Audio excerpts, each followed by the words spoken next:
This channel does not promote any violent, harmful, or illegal activities. All content provided by this channel is meant for an educational purpose only.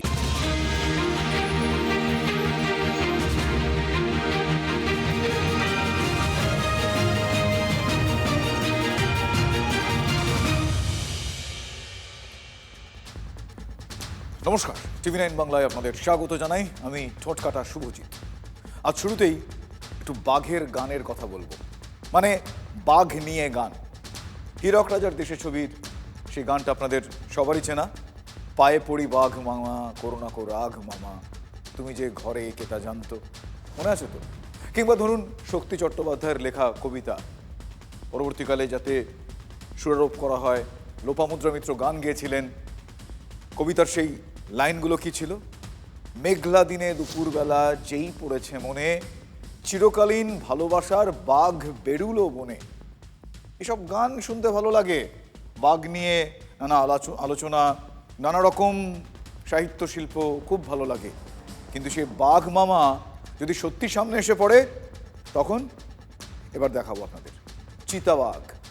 রাজার ধনও পাহারা দিচ্ছে না, বনেও বেরোয়নি। কোথায় দেখা যাচ্ছে চিতাবাঘকে? কোথায় বেরিয়েছে জানেন? শুনলে চমকে যেতে পারেন। এই চিতাবাঘ বেরিয়েছে হাসপাতালে। দার্জিলিং শহরে, দার্জিলিং সদর হাসপাতালে চিতাবাঘ ঢুকে পড়ে, ঘুরে বেড়ায় হাসপাতালে। হাসপাতালের এগুলি ওগুলিতে চিতাবাঘ ঘুরে বেড়াচ্ছে। ভাবুন একবার, গতকাল রাতে ক্লোজ সার্কিট ক্যামেরায় এই ছবি ধরা পড়েছে। চিতাবাঘের খোঁজে বন দফতর তল্লাশি চালালেও এখনো কিন্তু খোঁজ পাওয়া যায়নি, যেটা আরও দুশ্চিন্তার।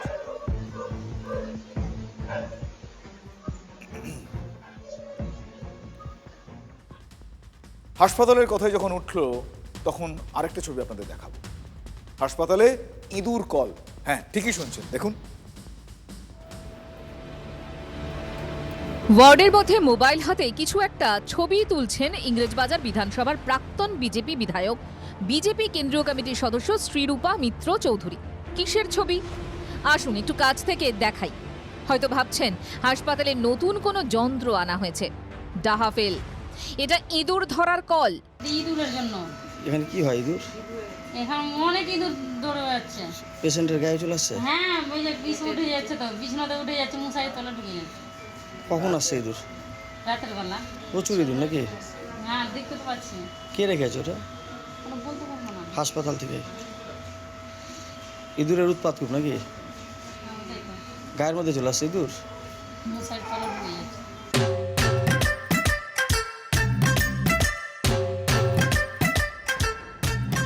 এটা মালদা মেডিকেল কলেজ অ্যান্ড হসপিটালের। আসলে দেখুন, বড় বড় ইঁদুর ঘুরে বেড়াচ্ছে। বাথরুম থেকে পুরো জল বেরিয়ে একবারে যে অবস্থা।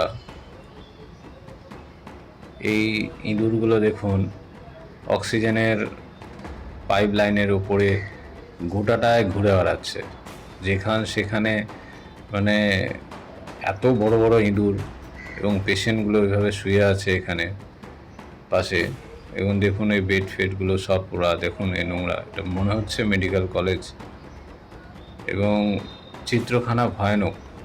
এটা ফিমেল ওয়ার্ড এর অবস্থা, এবং বাইরের অবস্থা দেখুন, নোংরা, সেখানে ব্লাড পড়ে আছে, অসুস্থকর পরিবেশ তৈরি হয়ে আছে। মেডিকেল কলেজের ভেতরে লিফটের মধ্যে নোংরা, মানে জঘন্যতম ব্যাপার। গন্ধ, পচা গলা, এই সমস্ত অবস্থায় মানুষ কি করে সুস্থ থাকবে? মেডিকেল কলেজ নামে হসপিটাল খুলে রাখা হয়েছে, কিন্তু এখানে পরিষেবা একবারে মানে জঘন্যতম পরিষেবা।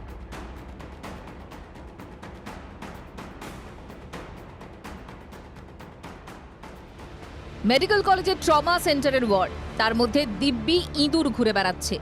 অনেক চেষ্টা করেও ইঁদুরদের মাতব্বরি বন্ধ করা যাচ্ছে না, বলে দিলেন মালদা মেডিকেলের সহকারী অধ্যক্ষ ডাক্তার প্রসেনজিৎ বর। কিছুদিন ধরে আমরা ব্যবহার করাচ্ছি, কিছু ধরাও পড়েছে। এটার মেন সমস্যা ওরা হচ্ছে ফল সিলিংয়ের উপরে উঠে যাচ্ছে। ফল সিলিং থাকার জন্য ওদেরকে মানে কন্ট্রোল করার একটু সমস্যা হয়ে যাচ্ছে। আমরা তবু পেস্ট কন্ট্রোল করছি, ইঁদুর ধরার অন্য কোনো ব্যবস্থা আছে কিনা দেখতে পাচ্ছি। মালদা মেডিকেলে ইঁদুরের উৎপাতের ছবি সোশ্যাল মিডিয়ায় ভাইরাল হতেই হাসপাতালে পৌঁছে গেলেন প্রাক্তন বিধায়ক।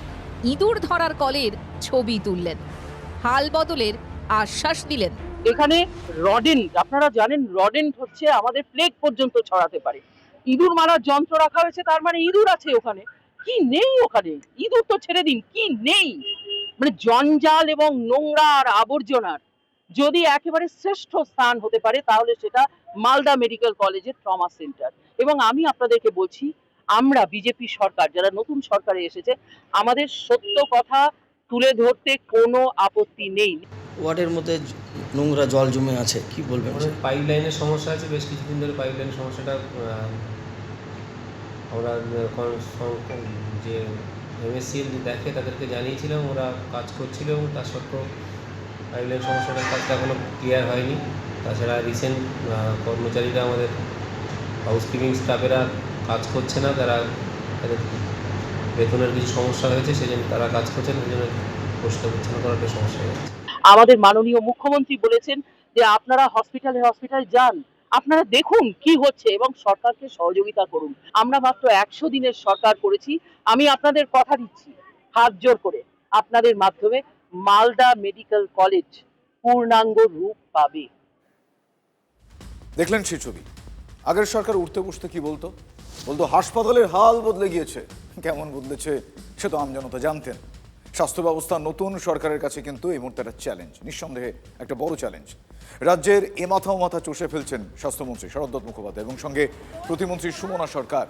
বৃহস্পতিবার রাতে পূর্ব বর্ধমানের বরশুল হাসপাতাল ঘুরে রাতেই বর্ধমান মেডিকেল কলেজ হাসপাতালে যান। শুক্রবার সকাল থেকে আবারও শুরু করেন একানন, সঙ্গে 2 মন্ত্রী, বিজেপি নেতা এবং এবিভিপি নেতারাও ছিলেন।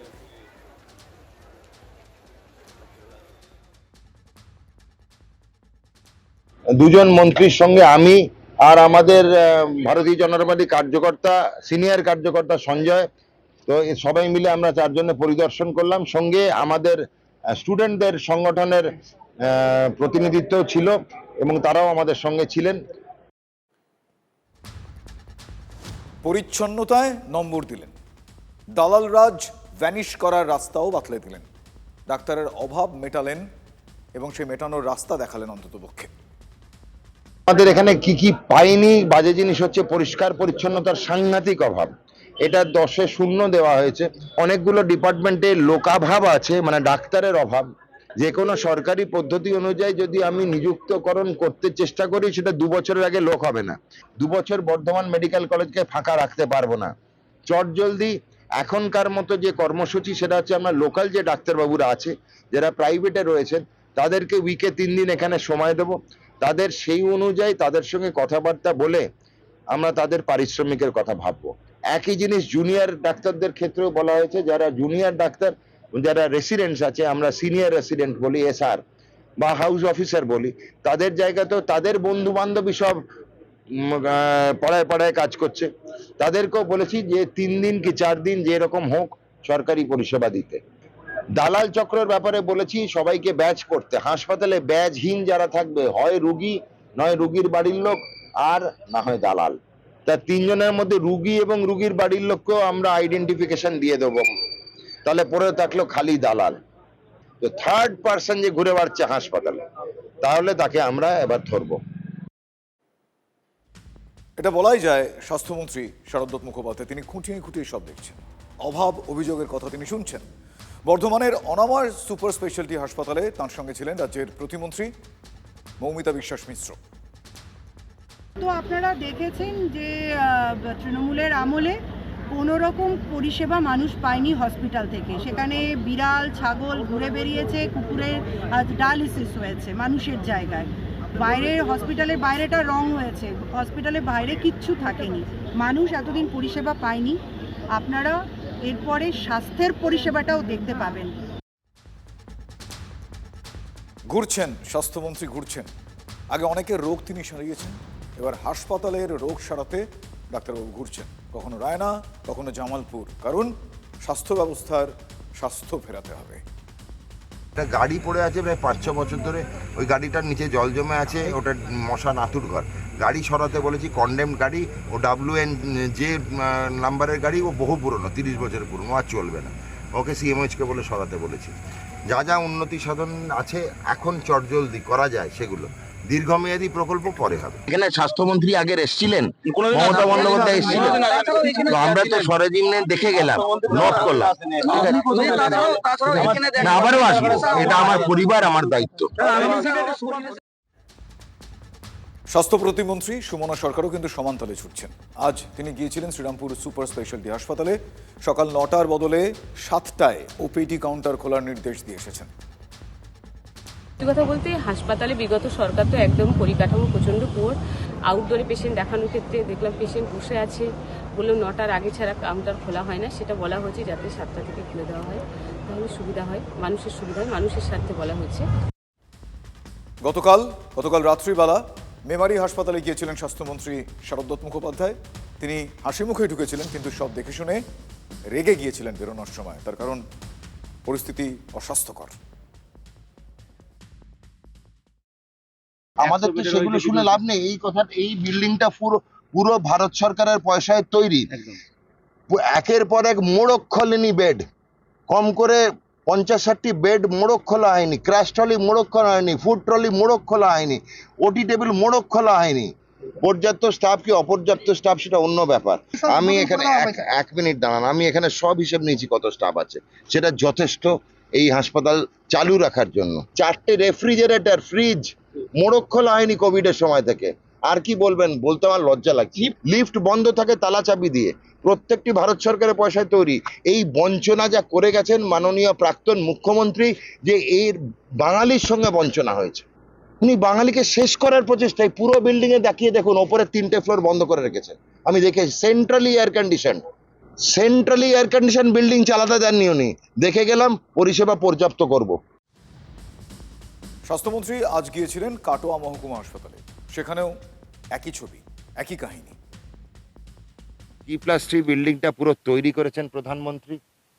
ভেতরে ভর্তি বেড, গদি, মেশিন, টেবিল, চেয়ার, লিফট, পাখা, সেন্ট্রালি এয়ার কন্ডিশন। চালাতে দেননি একজন। এত বড় বিল্ডিং পুরোদস্তুর রেডি থাকা সত্ত্বেও লাস্ট মোমেন্টে কিছু কিছু সুতো বলপূর্বক ছেড়ে দেওয়া হয়েছে, যেমন অক্সিজেনের লাইন। অন্যদিকে পুর নগর উন্নয়ন মন্ত্রী অগ্নিমিত্রা পাল, তিনিও কিন্তু দিনরাত এক করে ঘুরছেন। কখনো বেআইনি নির্মাণ, কখনো বন্যা দুর্গত এলাকা, কখনো ফায়ার লাইসেন্স রয়েছে কিনা, এই যাবতীয় বিষয় নানা বেআইনি কাজ ধরতে তিনিও ঘুরছেন। দেখুন, কাজের কি আর শেষ আছে, কিন্তু যে রাঁধে সে কি চুল বাঁধে না। প্রবীণ নাগরিক দিবসের অনুষ্ঠানে ছবি আঁকলেন একসময়ের নামী ফ্যাশন ডিজাইনার অগ্নিমিত্রা পাল। দেখুন, সিটিজেনদের জন্য একটি আঁকার ওয়ার্কশপ, প্রতিযোগিতা নয়, ওয়ার্কশপ করা হয়েছে এবং সেখানে এসে আমার ভীষণ ভালো লাগছে। এত সুন্দর পরিবেশ, এবং সেখানে তারা বললেন যে আপনিও একটা আঁকুন। আপনি যেহেতু ডিজাইনার ছিলেন, হ্যাঁ ডিজাইনার ছিলাম, এখনও আঁকতে ভালোবাসি, সময় হয় না, তাই আজকে খুব কম সময়ের মধ্যেই আঁকাটা করলাম। আমার মা, ভারত মা, আমার মা আমাদের সবার মা, ভারত মা, এবং যেভাবে আমরা আমাদের মাকে ভালোবাসি, মাকে যত্ন নিই, মায়ের সেবা করি, সেরকমই আমাদের সবাইকে, ছোট বাচ্চা থেকে শুরু করে দাদু দিদিমারা যারা এসেছেন আজকে, সবারই মা অন্ত প্রাণ, দেশ অন্ত প্রাণ হওয়া দরকার। আপনি হিন্দু হলে ভারত মা আপনার মা, আপনি মুসলমান হলে ভারত মা আপনার মা, খ্রিশ্চান বা শিখ হলে আপনার মা ভারত মা। অন্নপূর্ণা যোজনায় একজনও যোগ্য বঞ্চিত হবেন না, এ আশ্বাস দিয়েছেন মুখ্যমন্ত্রী শুভেন্দু অধিকারী। তৃণমূল জমানায় শুধু বঞ্চনার শিকার হয়েছেন রাজ্যবাসী। নতুন সরকার গঠনের পর ইতিমধ্যেই অন্নপূর্ণা যোজনার অন্তর্ভুক্ত পাচ্ছেন 1,45,00,000 মহিলা। আরও 20 থেকে 30 লক্ষ মহিলাকে যদি এই প্রকল্পের আওতায় আনতে হয়, অন্নপূর্ণা যোজনার সুবিধা দিতে হয়, তাহলে সেই টাকা দেব, কয়েকজনকে রাস্তায় নামিয়ে কোনো লাভ হবে না। তৃণমূলকে তোপ দেগে এভাবেই মন্তব্য করেছেন শুভেন্দু অধিকারী। 1,45,00,000 মা বোন দিদিকে টাকা দিয়েছি, জুনে 28 লক্ষ, অত তাড়াতাড়ি তালিকা ঠিক করা যায়নি। জুলাইতে 1,19,00,000, এ মাসে 1,45,00,000। এটাও কথা দিয়ে গেলাম, যারা এই সামান্য অল্প ভাতার উপরে নির্ভর করেন, বা প্রকৃত পাওয়ার হকদার, আরো যদি 20-30 লক্ষ লাগে আমি সেটা দেওয়ার ব্যবস্থা করব। কিন্তু ধমক চমক দিয়ে রিল বানিয়ে আর 20 জন লোককে রাস্তায় নামিয়ে ওই হেরে যা তৃণমূল খণ্ড বিখণ্ড হয়ে যা, কে বলে আমি কালীঘাট, কে বলে আমি ঋতব, কে বলে গেলাম উত্তরে, কে বলে দক্ষিণে, ভাইপো আবার বিদেশে, পিসির ঘরে তালা চাবি লাগানো। আপনাদের এসব কোনো বুদ্ধি চলবে না। নরেন্দ্র মোদীর প্রশংসায় পঞ্চমুখ হুগলির তৃণমূল ত্যাগী সাংসদ। মোদী ছাড়া গতি নেই, মোদীজির থেকে অনেক কিছু শেখার আছে বললেন রচনা বন্দ্যোপাধ্যায়। অন্নপূর্ণা টাকা সবাই পাবেন, না পেলে আমাকে জানান, ব্যবস্থা করব আশ্বাস। তৃণমূল ছেড়ে এনসিপিআই এ যোগদান করা হুগলির সাংসদ রচনা বন্দ্যোপাধ্যায়। সবাই পাবে, আমি বলছি পাবে, আর যারা পাচ্ছ না অথচ তাদের কাছে পেপার রয়েছে লিস্ট, আমি বারবার বলছি সবাইকে এই বার্তাটা আমি দিতে চাই, যারা যাদের পেপার এসে গেছে যে তারা পাবে এনলিস্টেড, তারা কিন্তু যদি না পেয়ে থাকেন সবর করুন, পাবেন, কারণ দেওয়া শুরু হয়েছে। এবং তারপরেও যদি মনে হয় পাচ্ছেন না, প্লিজ আপনাদের নাম অ্যাড্রেস আমার এমপি সাংসদ অফিসে এসে দিন, আপনারা যাতে পেয়ে যান তার ব্যবস্থা আমি করব। বিশ্ব যোগ দিবসের পর এবার এনার্জি উইক 28 জানুয়ারি থেকে 31 জানুয়ারি অনুষ্ঠিত হবে। দেশের বৃহত্তম আন্তর্জাতিক শক্তি সম্মেলন কলকাতায় হবে। বিশ্বমানের এই অনুষ্ঠানের জন্য রাস্তার মানোন্নয়নে উদ্যোগী পূর্ত দফতর। বিমানবন্দর থেকে ভিআইপি রোড পর্যন্ত রাস্তার অবস্থা আধিকারিকরা খতিয়ে দেখছেন। পূর্ত দফতরের সঙ্গে রাস্তা পরিদর্শনে এয়ারপোর্ট অথরিটি, সেচ দফতরের আধিকারিকরাও। আরও এক মেগা অনুষ্ঠানের জন্য কলকাতাকে বেছে নিলেন প্রধানমন্ত্রী। ইন্ডিয়া এনার্জি উইকের অনুষ্ঠানে যোগ দিতে জানুয়ারিতেই কলকাতায় আসছেন তিনি। নিউ টাউনের বিশ্ব বাংলা কনভেনশন সেন্টার, মিলন মেলা এবং ইকো পার্ক চত্বরে প্রথমবার বসতে চলেছে এই মেগা ইভেন্ট। অনুষ্ঠানের জন্য বিমানবন্দর থেকে ভিআইপি এবং নিউ টাউন পর্যন্ত শহরের খোল লঞ্চে বদলে ফেলার পরিকল্পনা করেছে রাজ্য সরকার। বিভিন্ন ধরনের বৈঠক আমরা দেখেছি, কিন্তু চলন্ত বাসে বৈঠক, হ্যাঁ, এরকমই একটা অভিনব আয়োজন আমরা এই মুহূর্তে দেখতে পাচ্ছি। বাস রয়েছে হলদিরামের কাছাকাছি। এয়ারপোর্ট থেকে প্রত্যেকটা জায়গার রাস্তা কেমন সেটাই খতিয়ে দেখতে বিভিন্ন রাজ্য সরকারের বিভিন্ন দপ্তরের আধিকারিকরা এই মুহূর্তে চলমান বাসে রয়েছেন। তারা এই দোতলা বাসে, হুটখোলা বাসে এই মুহূর্তে সরেজমিনে খতিয়ে দেখছেন। আমরা দেখতে পাচ্ছি পূর্ত দপ্তরের আধিকারিকের হাতে একটি খাতা রয়েছে এবং সেই খাতাতে সমস্ত কিছু নোট ডাউন করা হয়েছে। অর্থাৎ এয়ারপোর্ট থেকে বেরিয়ে এই ইন্ডিয়া এনার্জি উইকে যারা আসবেন, বিশ্বের বিভিন্ন ডেলিগেটসরা যখন আসবেন, তারা যাতে রাস্তাঘাটের অবস্থা খারাপ না দেখেন, শোচনীয় বেহাল দশা যাতে তাদের না নজরে পড়ে, তাই এখন থেকেই এই প্রস্তুতি শুরু করেছে রাজ্য সরকার। এবং তার প্রথম দিনে এরকমই একটা অভিনব উদ্যোগ নিয়েছেন রাজ্য সরকারের বিভিন্ন দফতরের আধিকারিকরা। ক্যামেরা দীপঙ্কর জানার সঙ্গে শ্রাবন্তী সাহা, টিভি9 বাংলা, কলকাতা।